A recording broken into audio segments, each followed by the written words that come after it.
Why, hello, ladies and gentlemen. On today's show, it finally happened. MacKenzie Gore's debut Major League start. We're going to be talking about that as well as the rest of the Braves series, talking about Nick Martinez's start, Yu Darvish bouncing back really well, the offense looking a little meh, CJ Abrams, Hassan Kim, all sorts of stuff. It's a weekend recap, guys. You know it is. Locked on Padres. Here we go. You are Locked On Padres, your daily San Diego Padres podcast. Part of the Locked On Podcast Network, your team every day.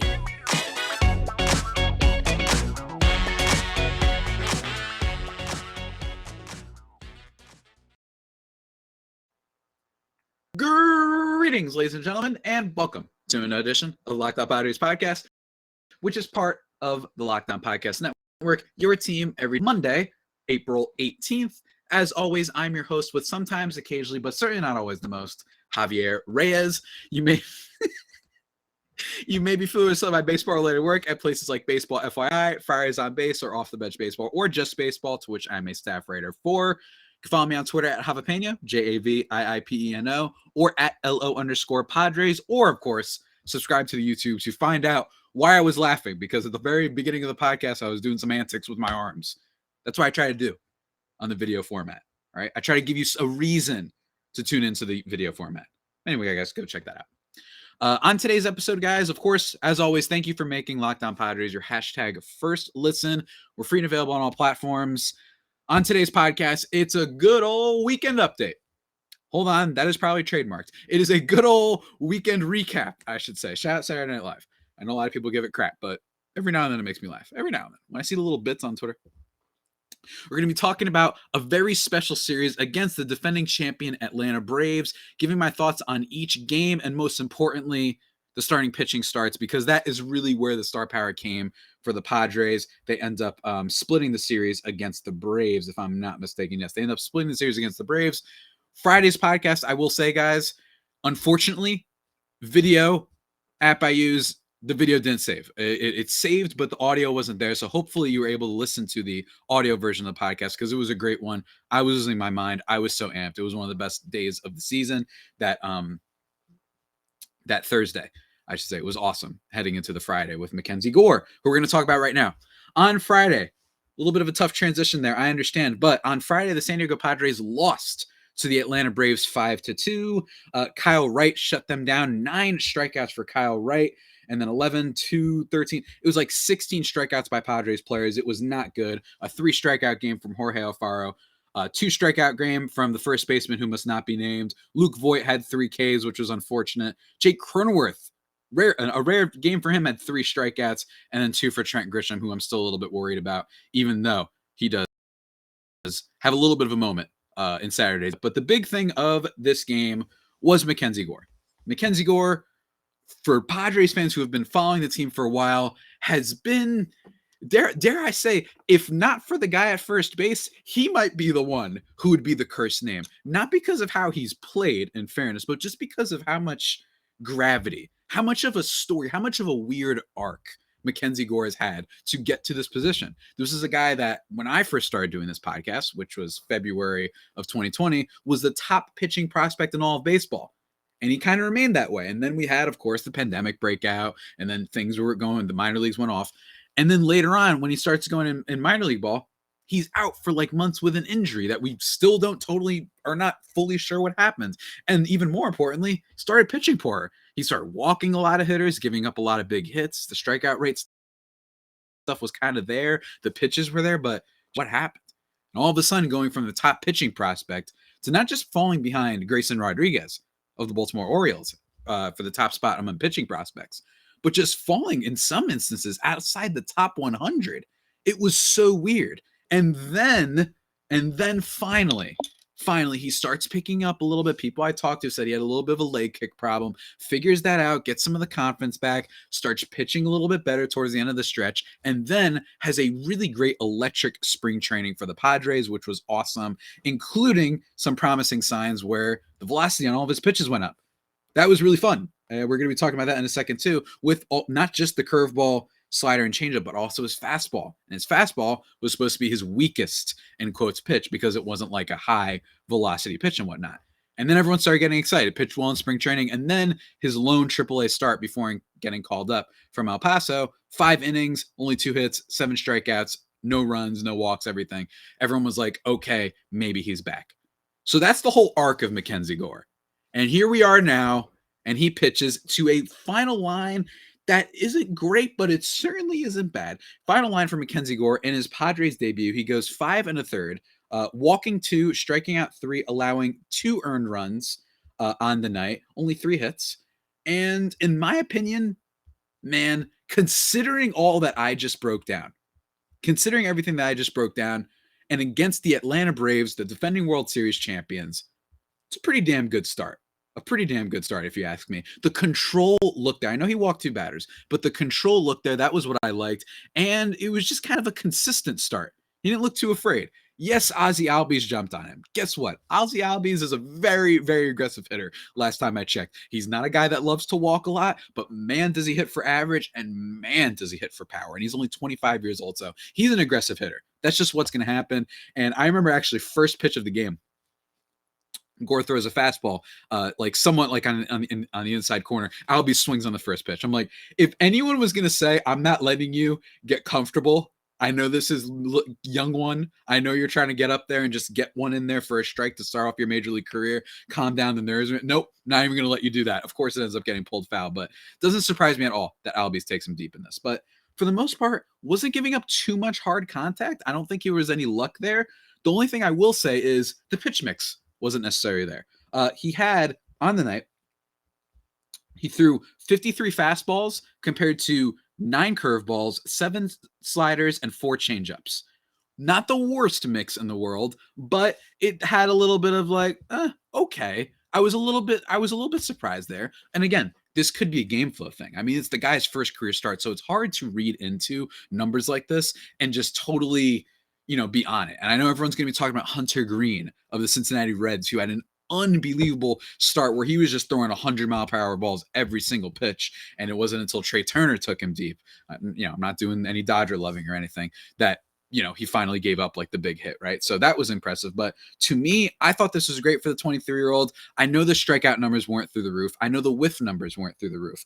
Out of the 55 fastballs he threw, only 5 whiffs on those, 31 swings. So guys were still trying to go for it. But again, it could be a game flow thing. The strategy for the Padres that night could have been, we want you to try throwing the fastball a lot tonight. We'll leave the curve, slider, and changeup for another outing. We don't know. We're going to probably see him start again until Blake Snell comes out. But in my opinion, for a guy who's had such a weird go of things, it was a pretty solid debut. And we're going to see, because as time goes on, teams will have more information. Teams will be different. There'll be different teams that maybe like to jump on fastballs more, have the type of hitters who do better against fastballs. I don't know all the details and specifics. But for a first start, I thought it was pretty good. I don't think it wiped me off the face of the earth, but only giving up 3 hits, bottom line is that's pretty good, even if you weren't striking out too many batters. MacKenzie Gore going to be one of the lightning rod fun things to watch for the next month or so, or however long Blake Snell is injured, for sure. And maybe, depending on how things go, might be a focal point of the rotation, right? Might be a fixture, I should say, in the rotation, depending on how Snell and Mike Clevenger deal with their health stuff.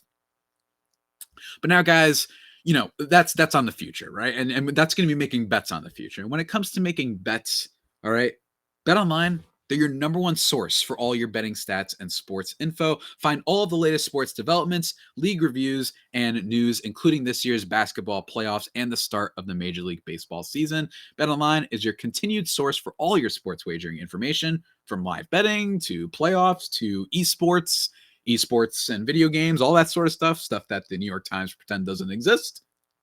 And more, guys. Head to the website today or use your mobile device to learn more about the trends and action. BetOnline, where the game starts.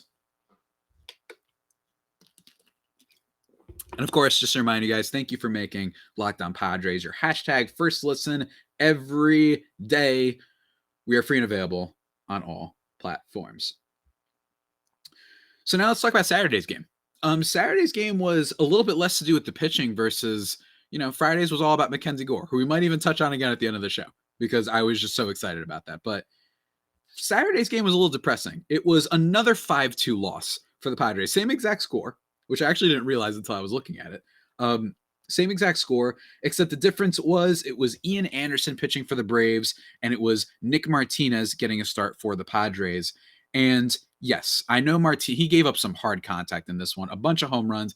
The Braves got very swing happy in this game. He gave up a bunch of home runs in the same inning, if I'm not mistaken. In the 5th and 6th inning, he gave up one to Matt Olson, to Marcell Ozuna, and to Ozzie Albies in the 1st inning. My apologies. It was the Ozzie Albies home run. Albies just having a heck of a time right now. Apparently, he's a new Padres killer. And then Ozuna and then Matt Olson. Hey, those are good hitters. It's okay. But for the most part, final line for Nick Martinez wasn't that great. But I don't think it was that bad when you consider what I have been saying on this podcast for a long time. First, let me just remind you of the line. He went 5 innings in this one, giving up 4 earned runs on 7 hits, walking 4 and striking out 3. So that wasn't great. He did walk more batters than he did strike out. You never want to see that. But it's the Braves, and here's my thing on Nick Martinez, which I've been saying a lot, and I've been, someone came at me in the comments months ago that I've been joking might be a family relative of Nick Martinez because his last name was literally Martinez in the YouTube comments. For me, Nick Martinez doesn't have to be some ace. I don't even need him to be great. But if he can just be a good 5th quality starter, and I said this a while ago, back in 2020 about Zach Davies, who was a pitcher that I really liked for the Padres to acquire that year, as well as in the Trent Grisham trade, if I'm not mistaken. Because I liked it because my thing was, as your 4th or 5th guy, I'll take it. Let's buy on that sort of guy, right?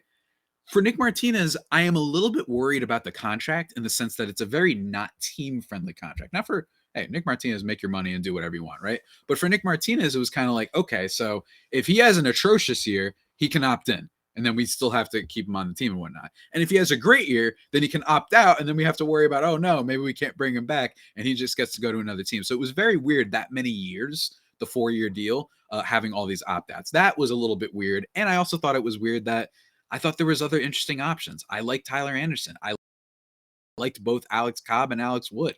I know they're on the Giants now and they look great, but I really did go back and play the episodes. I thought those guys were really, really interesting back end rotation guys. I talked about Verlander as well, I think at one point, but Verlander was like so clearly probably going to go back to the Astros. He had an unbelievable game too, by the way, going 8 innings over the weekend.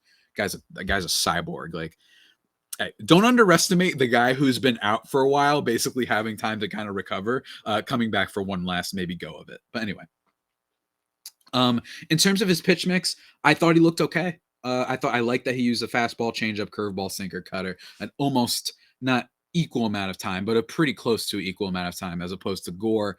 But, gave up some hits. This is going to happen. I'm not expecting Nick Martinez to come out here and be a 3.5 ERA guy and give us 200 strikeouts this year. I'm just not expecting it. But can he give us a solid 5th rotation sort of, start? Sure. As the 5th guy in a rotation, I'm totally cool with Nick Martinez doing what he did the other day. Instead, this game was yet again about the offense. And I know you guys might be wondering, oh, let me guess. He's ready to proclaim and give credit to the good team. I'm really not in this case. I thought that the Padres offense was rather anemic for the most part this weekend. And I don't think it was all just Braves pitching. Logan Webb, I do truly believe is incredible. I do think the Giants pitching is rough, but Ian Anderson, a guy that you should be able to hit a little bit against. And in this game, the Padres got carved up 5 2/3 inning for Anderson, only 2 hits, and he struck out 7. And then Colin McHugh came in to kind of be a little bit of they sometimes use him as a long reliever, but they didn't this time, instead of giving up only 1 hit over 1 inning, striking out 2.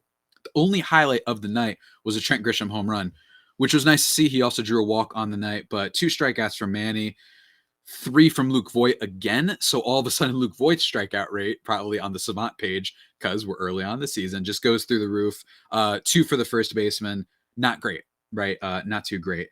And, for CJ Abrams, same sort of thing, going 0 for 3 with a strikeout. Abrams clearly not looking lost at the plate the way I think Luis Campusano did when he first got called up by the Padres, but clearly just adjusting to Major League pitching, adjusting to being hit with a lot of that overpowering stuff and a lot of velocity and a lot of vertical inches and stuff on fastballs, I think especially. But, he's a rookie. I think a lot of you guys at 21 years old, unless you are being like proclaimed as Bryce Harper, you know what I'm saying? It's very rare that someone gets called up this early where it's actually a little bit of a disappointment if they don't hit, above 250 or something like that, right? Like, I think Bryce Harper was an exception. I think Harper was one when he came up, we were like, oh my God. I think Wander Franco, I think that there are some out there, the young ones, when they get called up immediately, you're like, yeah, this guy might just be good to start. I don't know if Abrams had that vibe to him. I think Abrams is a long-term, or at least a little bit longer term of a guy. Again, we'll see how it pans out. But Grisham, glad he shut me up. I made a tweet at some point, I think it was this past week, saying I'm just not seeing it from him. I'm still not. I am still worried about him, but I did like the opposite field home run for him. That was very, very good. He certainly has power. He certainly has the hit tool. But I've always wondered, have pitchers kind of figured out that those inside stuff, I just don't see it from him. He is a good player, but is he going to do what we thought he was going to do based on 2020? The 250, 350, 400 slugging with good Gold Glove defense and good speed. Like the kind of guy who's never going to get all the acclaim, but he's a really solid player that will really pan out. Instead, what if he's just good, And I'm a little bit worried about that. Hey, I'm a little bit worried about if the good thing is possible when it comes to a batting perspective. He did also make a great catch, I will say. I believe it was on Saturday. On Saturday, that was great. And usually he has trouble catching balls. Kevin Acey had a good tweet about this as well. Kind of pacing towards the outfield with the wall behind him, making those leaping grabs. Sometimes Grisham's biggest strength is just the range factor. Sometimes messes on those giant diving catches and whatnot. Did make a great catch there. So that was nice and that was cool. And we should probably expect moments like that from Trent Grisham. Certainly not giving up, but my big overreaction of the season so far is definitely my number one is Trent Grisham, and I'm concerned.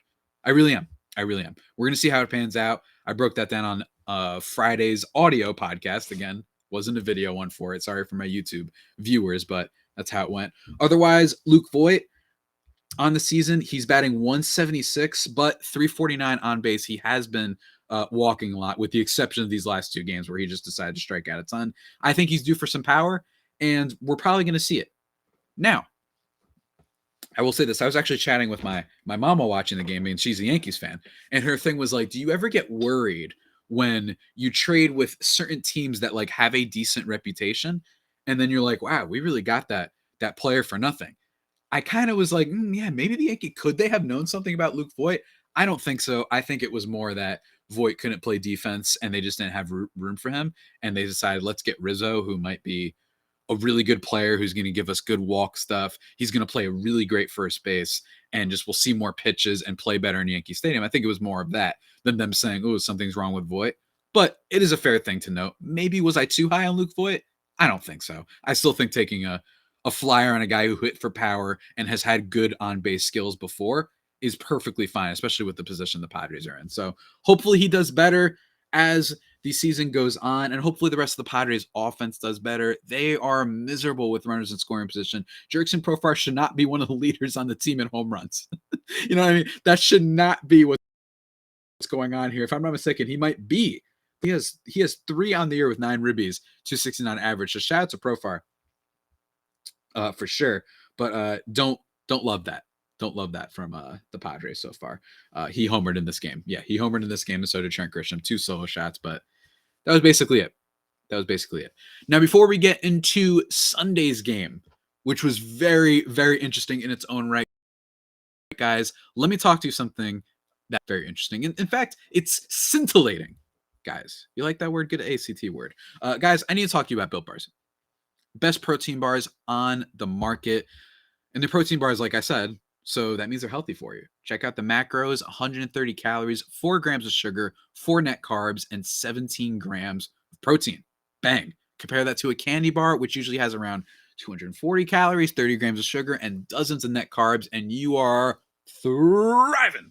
You're thriving. And on top of that, the reason why I like Built Bars so much is the flavors, right? They taste good, right?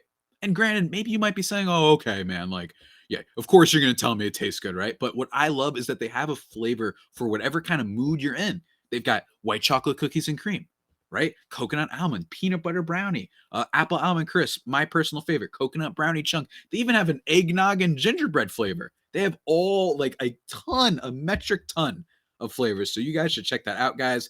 And because you were listening to this, go to built.com and use the promo code LOCKED15 and you'll get 15% off your order. Remember that is promo code LOCKED15 for 15% off at built.com. All right, guys, let's keep moving now. But first, just one swig of water real quick. Stay hydrated, everybody. Anyway, last game of the set, the Padres end up winning, which is great. And it was actually a game that I was kind of curious, and I actually watched the K-Rod cast, which I'm going to maybe touch on a little bit at the end. But in this game, the Padres end up winning 2-1. It was a true pitcher's duel, you could say.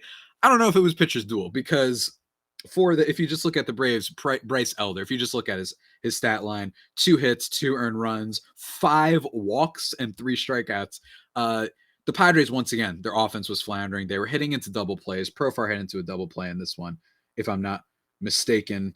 Granted, yeah, he hit into a double play in this one. It was just not really fun to see. Grisham did draw 3 walks, which was very nice and should boost his on-base percentage a bit. Love to see that. Austin Nola gets a walk as well. He gets an RBI because he gets hit by a pitch. That's right. The big inning for this game for the Padres was actually involving a whole bunch of walks and whatnot. And I almost got a little bit distracted K-Rod cast as someone who's just a media connoisseur and who's curious. It started out with a Ha-Seong Kim single, then a CJ Abrams single, then a Grisham walk. Nola gets hit by a pitch, and then Cronenworth grounds into a fielder's choice, which allows another runner to score, ends up being the difference maker in the game. Here's what I will say. Jake Cronenworth, low key. I don't think it's as low key anymore. Batting average, not that great. On base is fine. Concern at all with Jake Cronenworth. I just think he's in a weird early slump to start the season, but his on base skills are fine, and I think he's still swinging at the ball pretty well. He's not missing too many pitches. Just in a weird little funk to start the season. He hasn't quite been battering the ball as much as we're used to, and I think he's going to be fine. I really do. He actually was the DH in this game to make up for Voit, which I thought was interesting. The lineup decisions, I think, have been perfectly fine for the Padres this year. I like that Ha-Seong Kim and Trent Grisham, or not Trent Grisham, CJ Abrams, both playing this for Abrams, obviously, and 1 for 3 for Kim. And Kim, by the way, in the early going, high on base percentage, 353, not counting this game. But still, that goes up a little bit. I do like that. Kim, who I'm probably going to talk about on tomorrow's podcast, as well as CJ Abrams, just do a little bit of an episode on them, as well as recapping today's game by the time you guys are listening to this.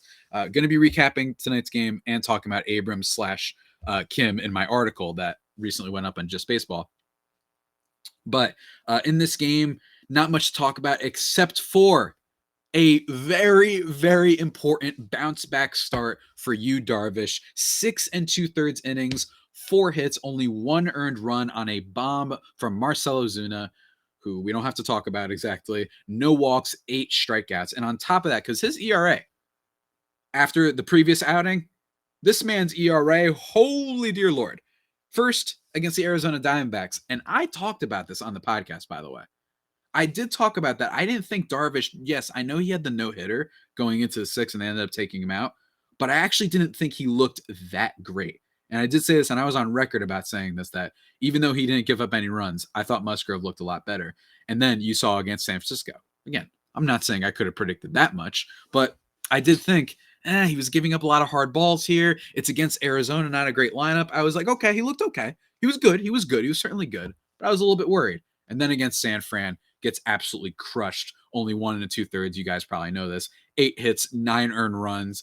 And then the whole unwritten rules fiasco ends up happening later on in that game. But then bouncing back against this Braves lineup. And aside from that Marcell Ozuna hit, what I was looking at, hard hit balls were going for singles and stuff. There weren't a lot of luck involved in this game, right? It's not like the Braves were bashing balls all over the place and they just happened to go foul or end up being pop outs or line outs or whatever, or just vice versa. It didn't feel like Darvish was getting lucky. And most importantly, generating a lot of whiffs on his pitch mix. Darvish's pitch mix is something that I am always watching for. 1, because it's entertaining as hell, to be honest with you. And 2, because sometimes I fear, does he tinker too much? And that's been a critique. You guys can go look up athletic articles about that, right? Go look up Just Baseball articles about that.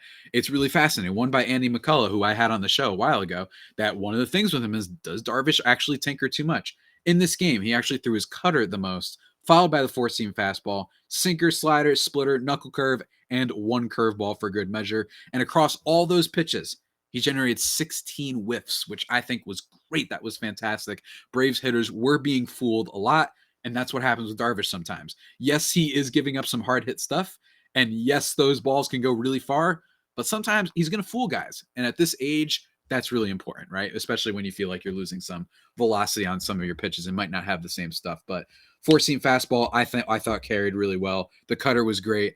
And if there is one thing about Darvish is he's hopefully going to have games like this. I was texting my friend that I fear, is it possible that Yu Darvish is going to be this Dr. Jekyll and Mr. Hyde pitcher this year, where he's going to have the Diamondbacks and Atlanta Braves type of starts, especially the Braves start, but then also have a San Fran start.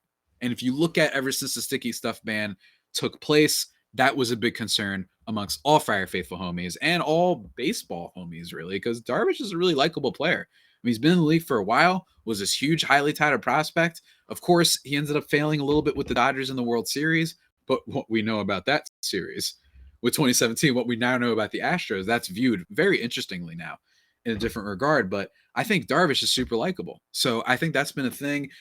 Seeing him have all these different pitches, he's even had a couple tweets before that have been funny. I think Darvish is still a guy that I'm worried about. But to be honest with you, I'm worried about Trent Grisham more when it comes to Padres stuff. I'm just worried that we might have expected a little bit too much from Grisham. Again, overreaction. But Darvish is a guy that it won't surprise me either way. You know, like no matter how he pitches, I won't be sort of surprised because I am worried about the sticky stuff ban. But then when he goes out there and makes the Atlanta Braves look foolish, he just might be one of those guys. I wish I had another pitcher off the top of my head that was, like a guy who one time looked amazing. What was his name? Oh, what's his name? He was on Philly last year. Oh, what's his name? He's a guy on Philly that for years you would pick him up in fantasy baseball because he would be awesome one start and terrible the next. He was like a little bit of an all-star last year on Texas. I'm going to see if I could find it really quickly. Let me see if I find the pitchers here. Kyle Gibson.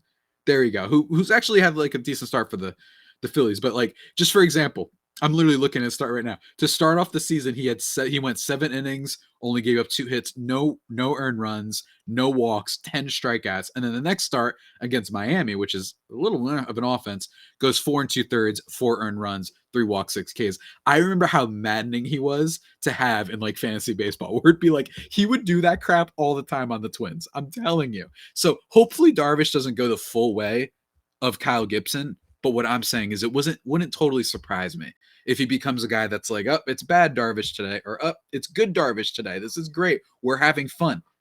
I thought he looked great.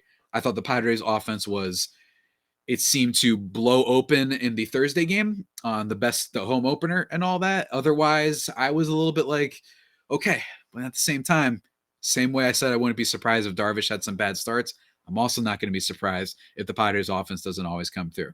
You got some guarantees in Cronenworth and Machado, as far as I'm concerned. You have some guys that you hopefully think, bounce back with Trent Grisham. And then you have some guys that I think can be really interesting X factors with Ha-Seong Kim and CJ Abrams. You have some black holes, unfortunately, in the offense with guys like Will Myers, who recently, I think, sprained his thumb, had a little bit of a thumb injury, so he wasn't playing on Saturday or Sunday. But you have a black hole in Myers, and you certainly have a black hole with the first baseman, who must not be named. The master of the dark arts, some might even call him. But hey, that's cool. My last kind of take on all this is number one, last two takes of the podcast. Number one, I know Manny Machado after the Thursday opener made a comment where he was like, "Yeah, I'm not going to be happy.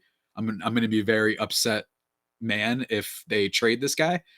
My response to that was kind of what I said when they first tried to trade him to the Mets in the first place, and the Padres clubhouse reportedly was like annoyed by that and wanted to stay, that there's clearly a disconnect between the front office and what the players think. And it also means that, yeah, you're allowed as a fan to be like, well, I mean, if you guys just like him, that's one thing. But if the production isn't there, us fans are going to look at this and be like, well, do you care about winning? So that's a little bit of an interesting thing.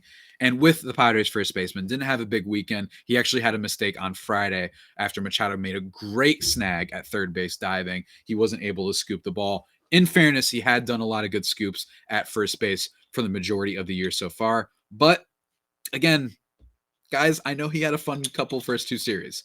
But remember, fly ball rate currently, I actually tweeted this. This took place, by the way, before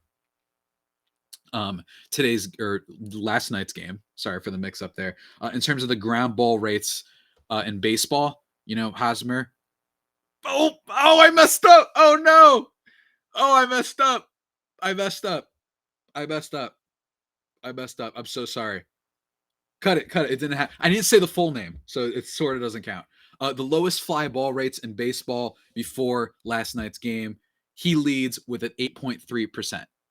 That is the lowest fly ball rate in all of baseball, followed by Isaiah Kiner-Falefa, Nathaniel Lowe, Randy Rosarena, and Nick Madrigal, who never hits for power ever. So that just shows you what kind of company he's in. So he needs to pick up that fly ball rate. And I need to pick up keeping my bit together. Hopefully not everybody listened this far, I guess you could say. And then my last take, guys, before I kind of hold up on this, is excited for the Red Series and also K-Rod cast. Not terrible. I just think it's not good if you really care about the teams that are playing, because I literally got lost in translation when like Chris Mad Dog Russo was on. But if you're just kind of wanting to hang out, people nerd out about baseball, even if they aren't the best necessary personalities with Michael K and Alex Rodriguez, I think that they're a little bit old-fashioned in some ways, especially A-Rod, and they were talking about analytics and this stuff, and I don't know if they were as fun. I feel like there are some other fun personalities out there you could have gotten instead, but bringing in guests, bringing in Jeff Passan, bringing in Stephen Kwan, who's been a really big kind of outbreak prospect for Cleveland this year. I really enjoyed that part, and just kind of having fun and just having something else with a game in the background.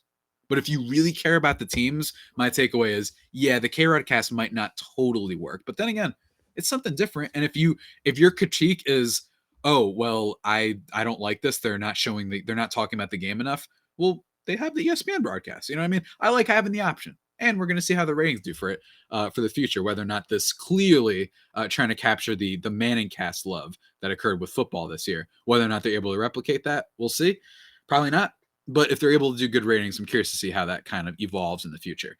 And on tomorrow's podcast, actually going to put this down, going to give my thoughts on the Apple TV broadcast, because why not? It'll be a little bonus treat, right? A little bit of a bonus treat for you guys. Because why not? Yeah, that about does it, guys, for today's episode. Be sure to go check out the Locked On MLB podcast hosted by Paul Francis Sullivan, but please call him Sully.